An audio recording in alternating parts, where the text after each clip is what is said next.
V-Guard presents कौन जीत रहा है, को पावर्ड बाय सेंसोडाइन एंड विमल। बोलो जुबां केसरी। टूट की आशंका के बीच जननायक जनता पार्टी ने अपने दोनों विधायकों की सदस्यता को रद्द करने की मांग हरियाणा विधानसभा स्पीकर से की है। दोनों विधायकों के खिलाफ जननायक जनता पार्टी की तरफ से सदस्यता रद्द करने की मांग को लेकर विधानसभा अध्यक्ष से लिखित मांग भी की गई है।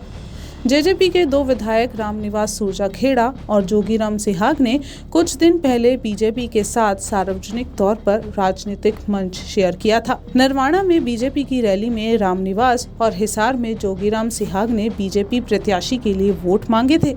लेकिन सब जानते हैं कि हरियाणा में बीजेपी और जेजेपी का गठबंधन टूट गया है। ऐसे में इन दो विधायकों का बीजेपी के लिए चुनाव प्रचार प्रसार करना बड़ा सवाल खड़ा कर रहा है। जेजेपी ने पार्टी विरोधी गतिविधियों के चलते इन दोनों विधायकों को कई बार लीगल नोटिस भी दिए थे, लेकिन उनका जवाब नहीं आया और अब जेजेपी ने विधानसभा स्पीकर से दोनों विधायकों की सदस्यता को रद्द करने की मांग लिखित में की है। जेजेपी ने दोनों विधायकों की पार्टी विरोधी गतिविधियों के सबूत भी स्पीकर को दिए हैं। जेजेपी कार्यालय सचिव रणधीर सिंह का शुक्रवार को कहना था कि सुरजाखेड़ा और सिहाग दोनों ने भारतीय जनता पार्टी के लिए प्रचार किया है और सत्तारूढ़ पार्टी के उम्मीदवारों के लिए वोट मांगे हैं। उनका कहना है कि जेजेपी के सभी 10 लोकसभा सीट पर उम्मीदवार उतारने के बावजूद सुरजाखेड़ा ने बीजेपी के लिए नरवाना में जबकि सिहाग ने हिसार में प्रचार किया। विधायक हैं, एक तो रामनिवास सुरजाखेड़ा जी हैं और दूसरे जोगीराम सिहाग जी। दोनों ने बीजेपी के कैंडिडेट के पक्ष में वोट मांगे हैं और उनकी स्टेज शेयर करी है। सुरजाखेड़ा ने नरवाना में करी और रणजीत सिंह की स्टेज जो है ना हिसार के अंदर जोगीराम ने करी, उनके लिए वोटों की अपील भी करी है। तो इसलिए एंटी पार्टी एक्टिविटीज़ क्यों हमारे खुद के कैंडिडेट जेजेपी के खड़े हुए हैं, तो वोटों की अपील तो उनके लिए करनी चाहिए। तो इसलिए उनको हमने लीगल नोटिस दिए, 2 बार दिए, किसी को 3 बार दिए, उसके बाद उनका कोई जवाब हमारे पास आया नहीं।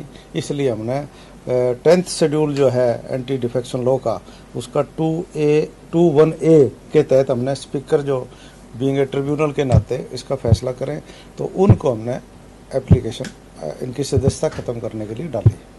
स्पीकर साहब उनको नोटिस देंगे और नोटिस के बाद वो रिप्लाई देंगे या आगे की जो प्रोसेस है जैसा अपील में या ट्रिब्यूनल के हिसाब से, वो प्रोसेस के हिसाब से कार्रवाई चलती रहेगी। हमारे पास आपके इंटरव्यू भी हैं, उनके सोशल मीडिया के भी हैं, टीवी चैनल्स के भी हैं और उसके बाद अखबार के अंदर उन्होंने स्टेटमेंट दे रखी वो भी हैं और उन्होंने जो स्टेज शेयर करी है उस स्टेज शेयर के अंदर जो वो खुद अपील कर रहे हैं, भाषण दे रहे हैं, उसकी वीडियो भी हमारे पास है। वो अनेक्सर के रूप में हमने सारी की सारी प्रूफ के रूप में उनको लगा।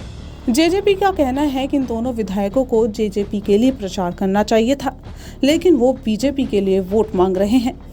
इसलिए इन दोनों विधायकों को कानूनी नोटिस भेजा गया है, लेकिन इन दोनों ने जब कोई जवाब नहीं दिया तो अब विधानसभा अध्यक्ष के समक्ष याचिका दायर की गई है, जिसमें दल बदल रोधी कानून के तहत जेजेपी के 2 विधायकों को अयोग्य ठहराने की मांग रखी गई है। इसके साथ साथ जेजेपी ने तो अपने विधायकों की सदस्यता रद्द करने की मांग कर दी है, लेकिन इन दोनों विधायकों की अगर सदस्यता रद्द होती है तो आने वाले चुनावों में जेजेपी को इसका भारी नुकसान उठाना पड़ सकता है। वी-गार्ड प्रेजेंट्स कौन जीत रहा है, को पावर्ड बाय सेंसोडाइन एंड विमल। बोलो जुबां केसरी।